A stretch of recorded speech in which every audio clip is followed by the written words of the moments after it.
আছে। হ্যাঁ, তাই বলি মহারাজ তুমি সাজে দেখবে না সাক্ষ্য দেখবেন? সাক্ষ্যে দেখবে? কোনটা দেখো আমি বিদেশে এসেছি, হ্যাঁ, এই যে বিদেশে আমার কেউ সাক্ষী দিবে? কেউ দিবে না। আমাকে কেউ চিনে? না, তাহলে আমি সাজেই দেখাবো। চিঠিপত্র কিছু করেননি? তাহলে আমি সাজে দেখবো তো? হ্যাঁ। আচ্ছা। ও রাজা সাজ বলে করিল ঘোষণা হে। ও রাজা সাজ বলে করিল ঘোষণা হে।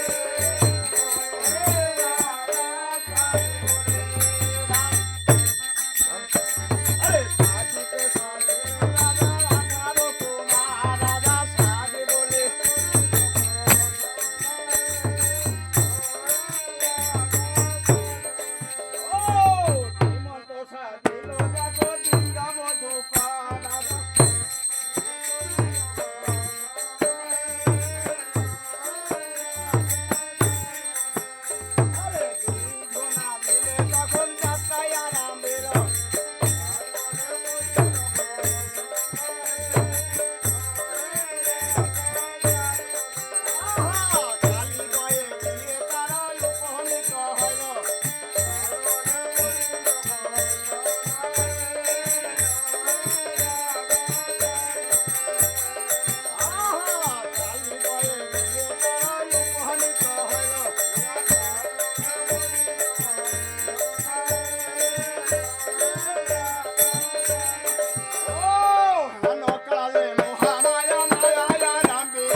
তাই কালীদয়ে গিয়ে তারা বাধ্য করে ক্ষমা, আর রাজা বলে ওরে বাটা শ্রীমন্ত কুঞ্জনা, আজকে তুমি বলেছিলে না কালীদয়ে দেখাবে তুমি কমলের বোন, কোথায় তোমার কালীদয়ে কমল?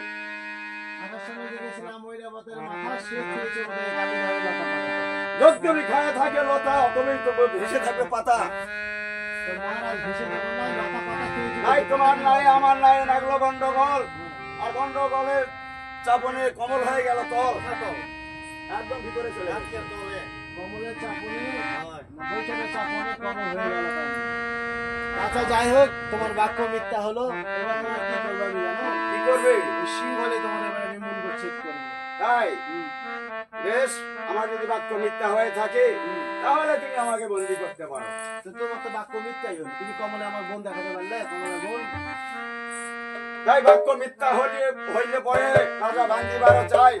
নৌকাতে ছিল যত যাবরগণ তারা লাগে যাবে মারাই, নৌকা হইতে শ্রীমন্ত মধু করে যায়, আর নৌকাতে রাধুনী বামনি ছিল শিব পুতুলি মারে পালায়। তাই শ্রীমন্ত কর্ণেধরকে ডাকতে বলছে, ওরে কর্ণেধর, আজকে তো সকলেই যে পালে গেল, তুমি কেমন যন্ত্রণা দাঁড়িয়ে আছো, তুমিও পালে যাও, আমার কাছে তুমি আর আমি কার বিসর্জন দেবো। ওটা বল, আমি তোমার কাটা দেখবো, সিনা দেখবো, তারপর কি দেখবো?